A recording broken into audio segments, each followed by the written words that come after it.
Sa video na ito, tatalakayin natin ang top 10 Filipino celebrities na nasangkot sa mga kontrobersiyang kumalat sa social media sa paglipas ng mga taon. Hindi layunin ng content na ito ang manghusga, kundi ipakita kung paano nagsimula ang mga issue, paano ito kumalat, at ano ang naging epekto sa buhay ng mga taong sangkot. Mahalaga ring maunawaan ng publiko ang kahalagahan ng privacy, lalo na sa panahon ng digital technology. Unang umingay ang ganitong klase ng issue noong 2013. Nang kumalat ang isang video na kinasangkutan ng isang kilalang TV host na si Wally Bayola at isang EB Babe dancer na kilala sa pangalang Yosh. Ang naturang video ay tumagal ng mahigit 6 na minuto at mabilis na kumalat sa iba't ibang online platforms. Ayon sa mga ulat, pinaniniwala ang nagmula ang pagkalat ng video matapos ipaayos ang personal na laptop ng nasabing personalidad. Ang isyong ito ay nagdulot ng matinding reaksyon mula sa publiko dahil si Wally Bayola ay kilala bilang isang family man at respetadong personalidad sa telebisyon.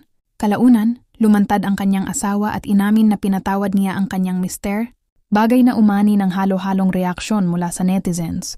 May mga umunawa, ngunit mayroon ding mariing kumondena. Bago pa man ang isyong ito noong 2005, isang video rin ang kumalat na kinasangkutan ng komedyanteng si Ethel Buba at basketball player na si Alex Crisano. Ayon sa pahayag ni Alex, nagmula umano ang video sa isang cellphone na kanyang ipinagawa sa isang mall. Muling nabuksan ang diskusyon tungkol sa seguridad ng personal na files at kung gaano kadaling abusuhin ang tiwala ng isang tao.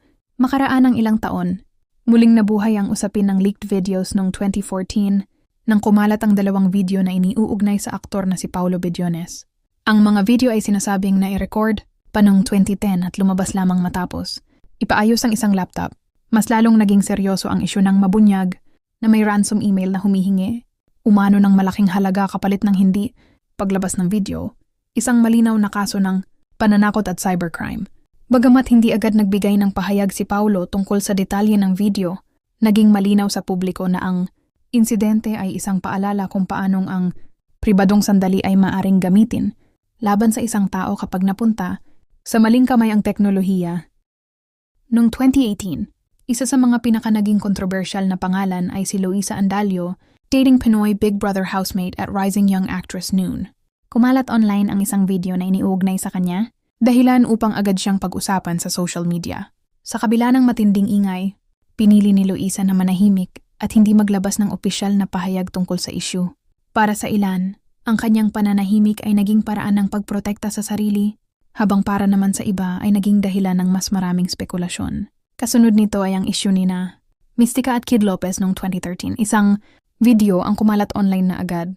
Nilang itinanggi bilang isang personal na material. Ayon sa mag-asawa, ang naturang video ay raw material lamang ng isang pelikulang kanilang ginagawa.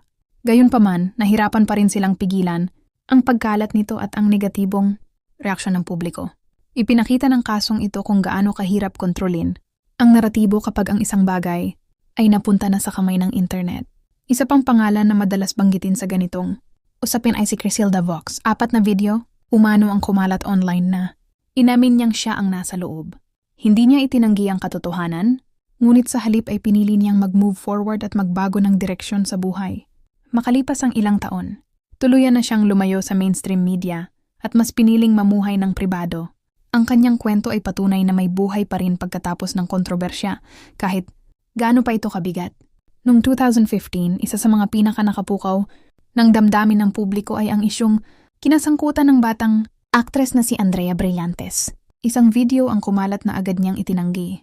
Ayon sa mga ulat, ninakaw. Umano ang kanyang cellphone at ang nagnakaw ang siyang nag-upload ng naturang video.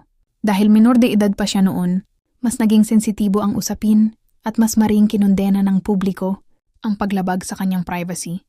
Sa puntong ito, malinaw na ang mga biktima ng ganitong iskandalo ay hindi lamang mga veteranong artista, kundi pati na rin ang mga kabataan na nagsisimula pa lamang bumuo ng kanilang pangalan. Noong 2019, muling nayanig ang publiko ng masangkot si Jim Paredes, isang respetadong musikero at dating miyembro ng Apo Hiking Society. Isang video ang kumalat kung saan makikita siyang nasa isang video call na gumagawa ng hindi angkop na gawain. Sa una ay mariin niya itong itinanggi, subalit makalipas ang ilang araw ay inamin din niya ang katotohanan. Ayon kay Jim, nagdasal at nagmuni-muni muna siya bago tuluyang magsalita. Para sa marami, Ang kanyang pag-amin ay isang hakbang tungo sa pananagutan, ngunit hindi nito napigilan ang matinding batikos at pagkadismaya ng publiko. Mas maaga noong 2013, naging usap-usapan din ang video ni na Chito Miranda at Neri Naig. Ayon kay Chito, ang naturang video ay galing sa isang flash drive na umano'y ninakaw mula sa kanilang pribadong kwarto. Sa halip na magtago, hayagan niyang inamin na sila ang nasa video at humingi ng tawad sa publiko. Ang kanyang pagiging bukas at diretsyo ay tinanggap ng ilan bilang tanda ng katapangan, ngunit para sa iba ay nanatili pa ring kontrobersyal ang isyu.